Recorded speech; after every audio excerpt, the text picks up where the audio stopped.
This is the first time I'm doing a video like this, so it may not be perfect from the get-go, but I did my best with this one, and I hope you don't mind me rambling for the next couple of minutes, and I hope you can take something away from this as well. With that said, enjoy the video.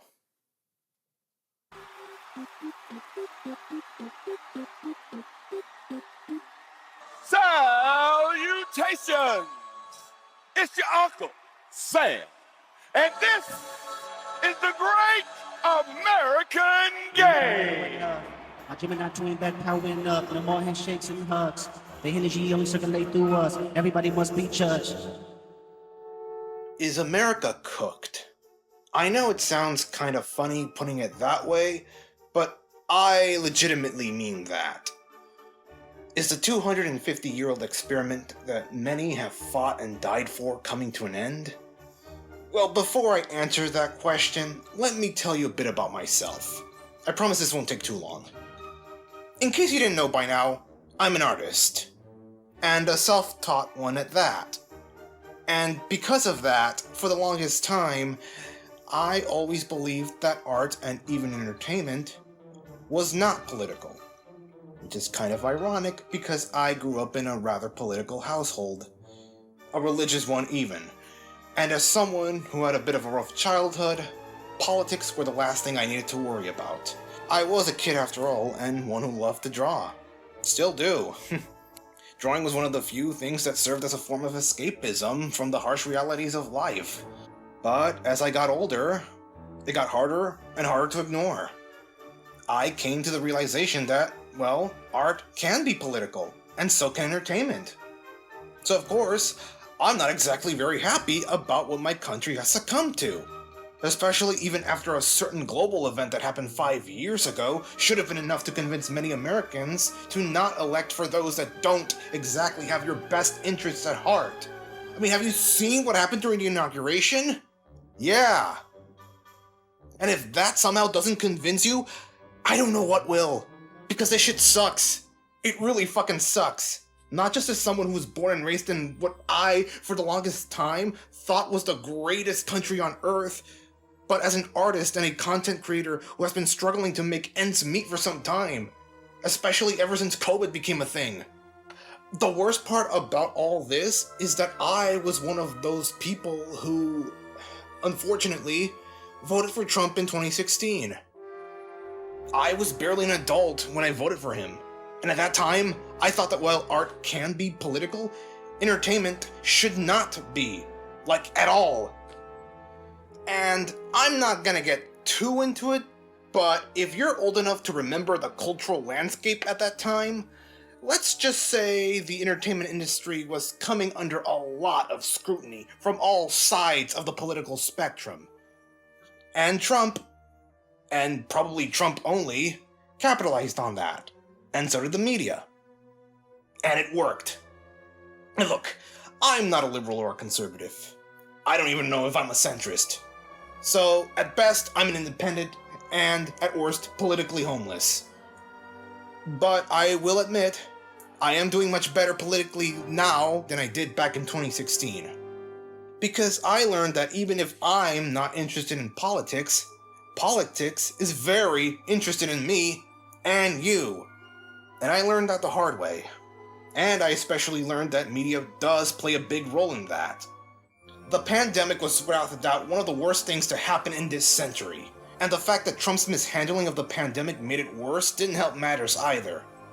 I really do think that the pandemic has made people stupider, and whether we like to admit it or not, the media played a big role in this, especially social media, where misinformation and disinformation has amplified all the conspiratorial bullshit that made the pandemic a bigger shit show than it had any right to be. In fact, I don't doubt that it cost more people's lives to be lost than it already has. I know this, because the pandemic nearly cost my own dad's life after catching COVID. He was by no means a conspiracy theorist, thank God. But like many people, he didn't take it very seriously. Neither did I. And ironically, he too voted for Trump. So you could say we both learned things the hard way. But my dad learned it even harder. I'm not super open about my own personal life, but after what is currently going on, and doing my best to build a career in becoming a multimedia artist, as a way to not just support myself but also my own family, I can't stay silent in this matter anymore. I just can't. My dad, thankfully, he has recovered from COVID, but he still has to deal with complications, namely breathing issues and his body being more delicate than before. And considering how awful the media has been in calling out the horseshit that Trump and Elon has been causing in just a fucking month now, the last thing is for Medicare to be cut. And for all we know, that's already coming under scrutiny. In fact, it already has. Because my own dad depends on it a lot. And that scares me, especially now that outbreaks like bird flu and tuberculosis have been rampant lately. And, well, I'm not ready for another pandemic. Alright? My family has been affected badly by COVID. Many families have. I'm sure yours was too. But, if your family wasn't, consider yourself lucky. I just hope you know how bad this is. 'Cause it's really bad. It's especially bad if you're an artist like me who wants to put their work out there. We're already living in a time where art and entertainment is in a very rocky place right now, which has only been made more obvious by the pandemic. And it might get worse thanks to the current administration and their possible attempts to censor artists and content creators for having opinions that are left of shooting the homeless for sport. Like, do they not realize that there's a lot of homeless veterans out there? Or are they just suckers and losers like Trump has said before? It's all the more ironic when these shitheads have been screaming about how they're being censored and persecuted for their own beliefs. And they've been doing so for almost a whole fucking decade now. These people have no beliefs. They just have lust for power and nothing else. And frankly, a lot of people are starting to take notice. And thank God. 'Cause I'm not ready to lose all hope just yet. Just look at reports of news anchors quitting over their dissatisfaction with the current state of the country, or the multiple videos that have been posted on social media of Republican voters in town halls across the country starting to realize that Trump screwed them over. And trust me, they're fucking pissed. Tyranny is rising in the White House, and a man has declared himself our king.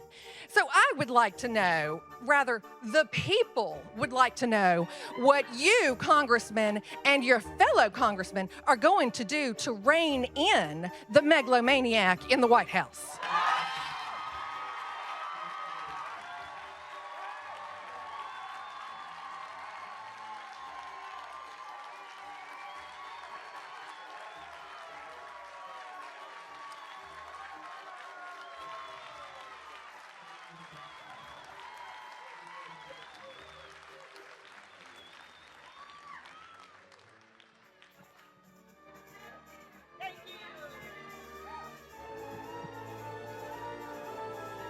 I'm not going to give you my best foghorn leghorn response to that.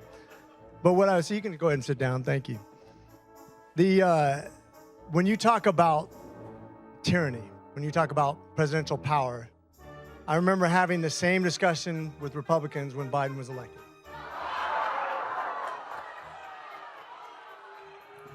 So to answer your question, is America cooked? Well, not exactly. It's bad, don't get me wrong. But we're not completely cooked yet as a nation. And here's why. I, like many of you, or at least, if you're not a maggot, of course, was, for lack of a better word, highly disappointed about Trump being elected president for a second time. Knowing full well what he would be capable of doing with the country, and how he would handle the war in Ukraine, the genocide in Gaza, cutting Medicare and Social Security, and basically just trying to end our democracy. Which, by the way, was all in the Project 2025 agenda that he has constantly been denying since last year. And I thought, well, shit, this country's going to hell in a handbasket and we may never come back from it. At least that was until not too long ago.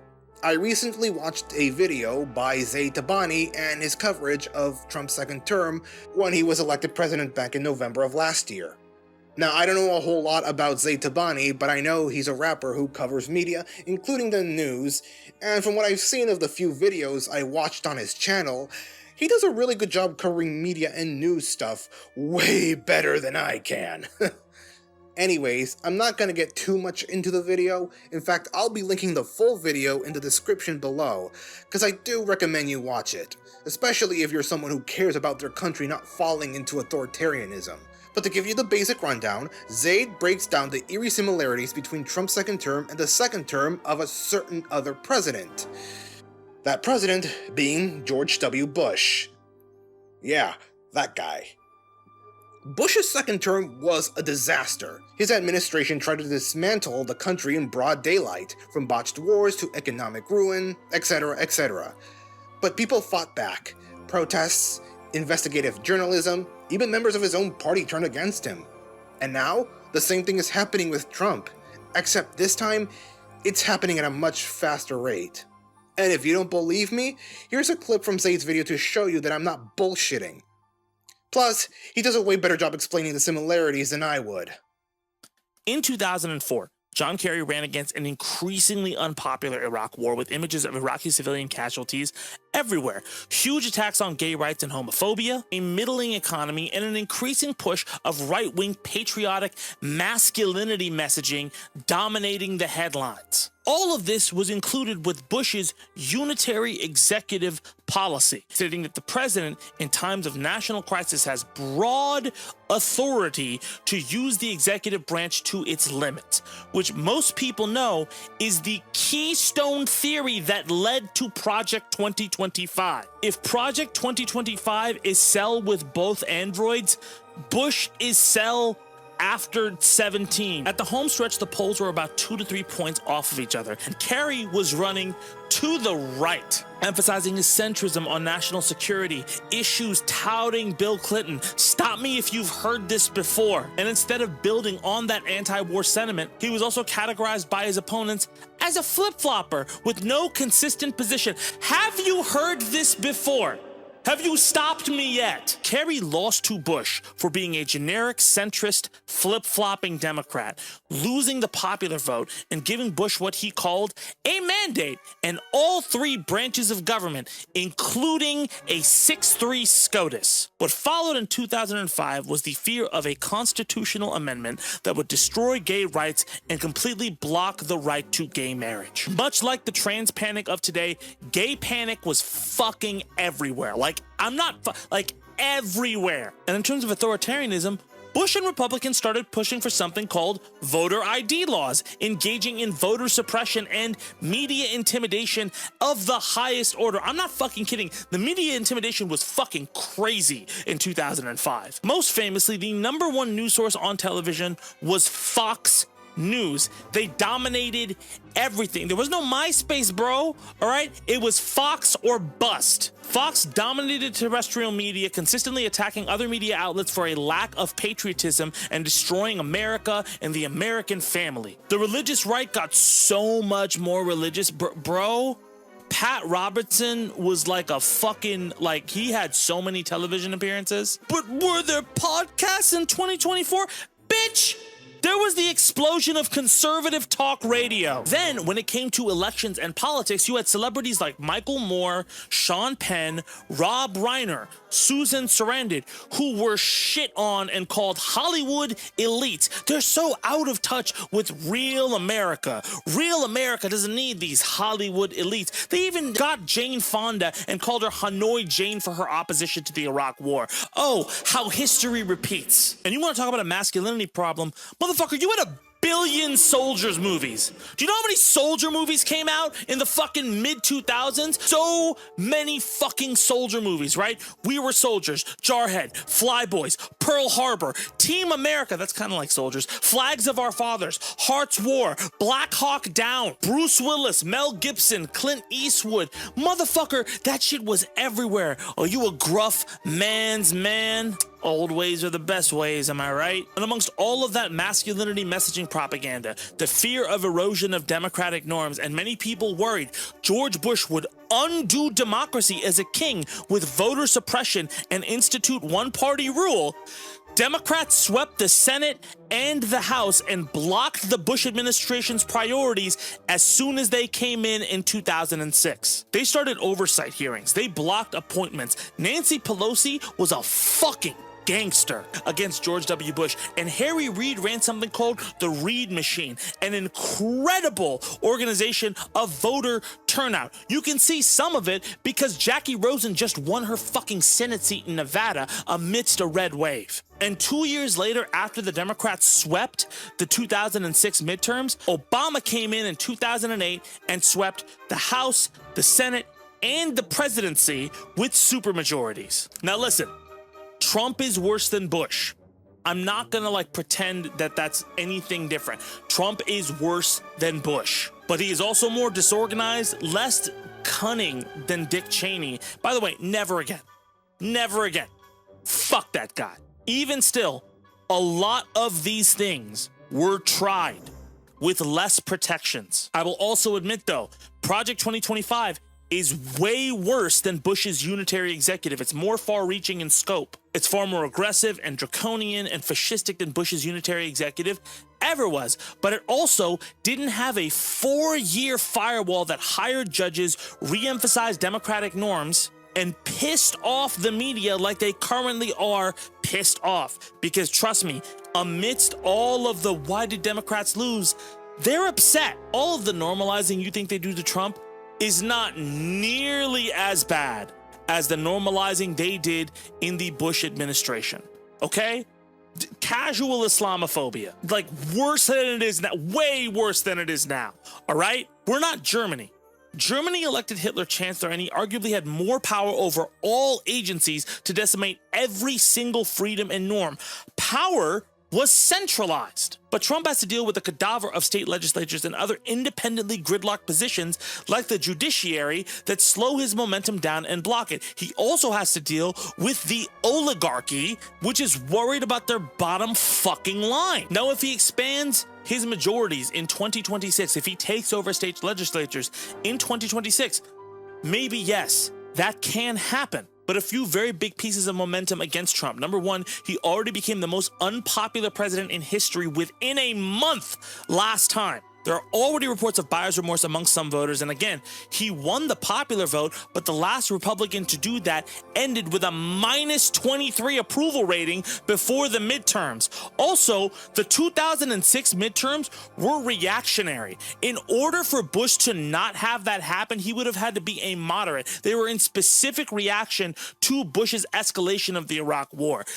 All of Trump's policies genuinely are unpopular when he's sycophantic. So the more fascistic and sycophantic he gets, that does cut against the public and will lower his approval rating. Historically, it's been seen to do that. Also, I don't know why I have to bring this up. He's the second president to get elected in 2 non-consecutive terms, like Grover Cleveland. Grover Cleveland, when he came back into office, tanked.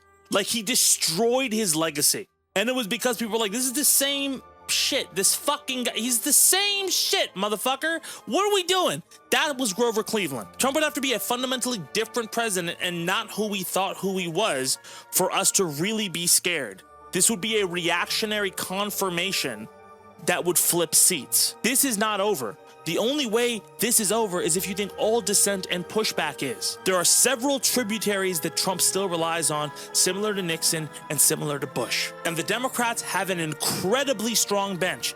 AOC, Pete Buttigieg, Jasmine Walker, J.B. Pritzker, Michelle Obama. If Michelle Obama ran, she would sweep. All of those could easily be your 2028 hope and change agent. Like in 2004, liberals did not push against the advent of talk radio the same way conservative media pushed.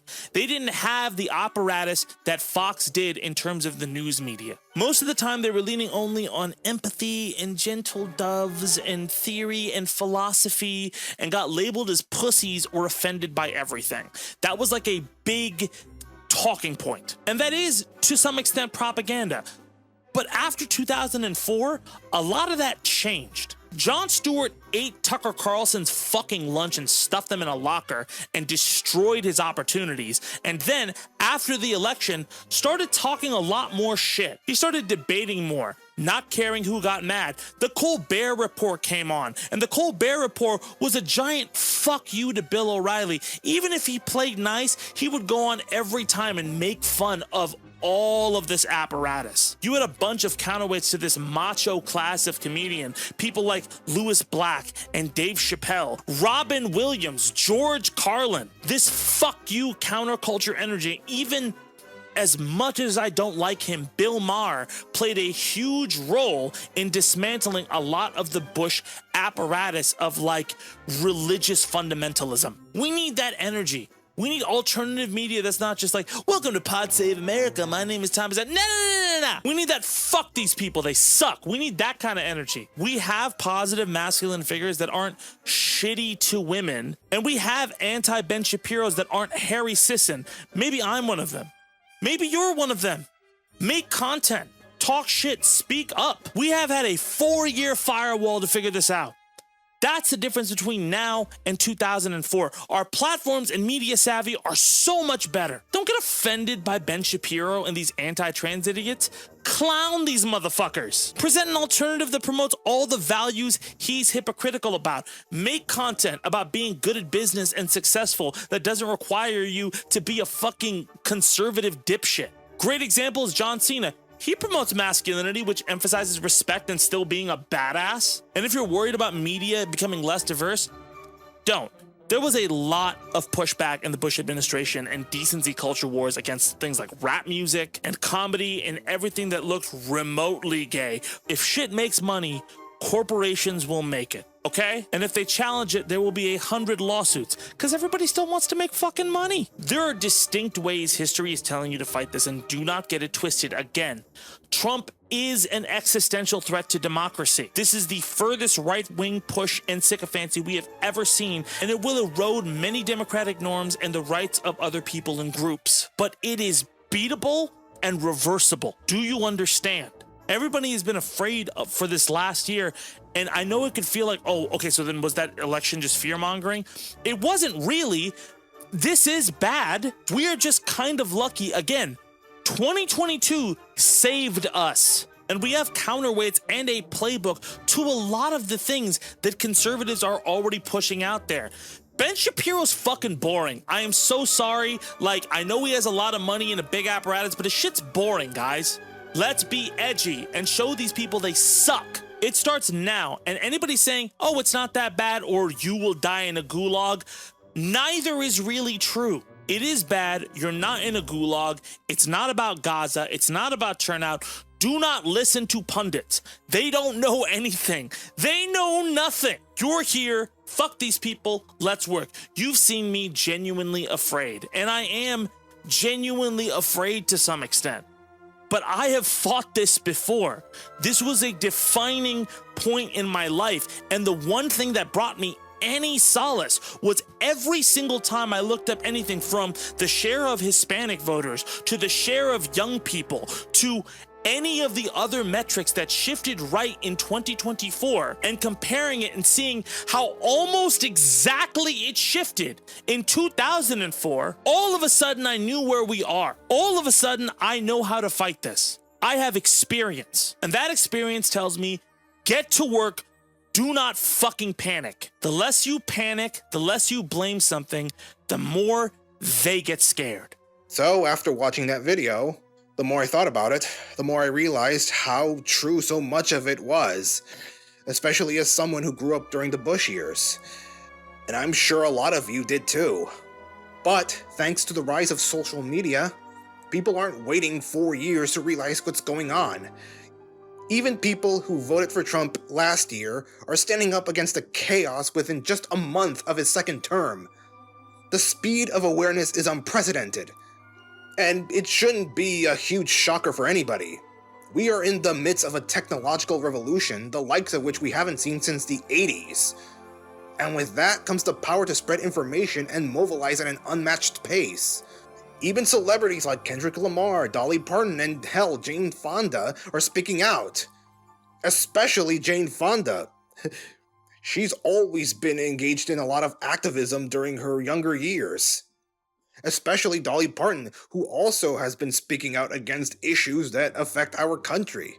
But honestly, Kendrick was the biggest surprise for me. In fact, there's a reason why I included a clip of Kendrick's Super Bowl halftime in the beginning of the video. Trust me, it wasn't just simply a dig at Drake, but clearly was one giant subtle middle finger at Trump and those on the upper echelons of society who try and blackwash black people's contribution to the creation of the United States. The fact that this happened during Black History Month makes the irony even greater. I mean, for fuck's sakes, Samuel L. Jackson is literally playing a parody of Uncle Sam. And the dance members at one point formed the flag of the United States, with all the members being black, by the way. And most importantly, this. The revolution about to be televised. You picked the right time, but the wrong guy. This wasn't just some regular halftime show. What we watched was history in the making. A celebrity using his skills and craft to give people some kind of hope when we need it now more than ever. But on top of that, inspire us to, well, create art. Even when there are those who try to destroy it. It's also partially why I made this video in the first place. Because art is more important in this day and age, now more than any other time in history. Sure, the entertainment industry has been in a rough spot due to social and cultural shifts, all of which happened in the span of a decade, and not always for the better. But artists have a role in fighting back, because storytelling, music, film, and even content like this can make people think, challenge power, inspire action not just for yourself, but for the good of the country and even the rest of the world. That's why the phrase "no one is going to save you" feels kind of hollow to me. Of course, we do wish for another Obama or FDR, but change isn't just about saving yourself. It's about those with any kind of power, whether you're a politician like AOC or Bernie Sanders, a Republican who doesn't want to see our country be turned into a monarchy, or even a YouTuber with a sizable following, or even an American living abroad like me, using what they have to help others, even if it isn't a whole lot. Change happens when people share their power, uplift those around them, and stand up for what's right. America is not perfect. It never has been. But like it or not, we are the only nation on Earth with the capability to protect democracy and freedom when it's under threat from forces like Russia and China, and yes, even within.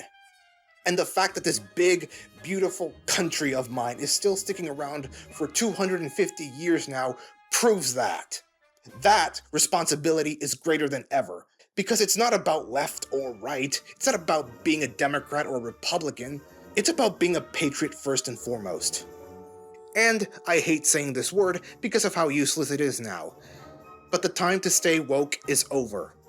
It's time to be awake. I'm sure it's what Kendrick Lamar would want. I'm sure it's what Jane Fonda would want. Heck, I'm sure it's what the founding fathers would want, regardless of their flaws.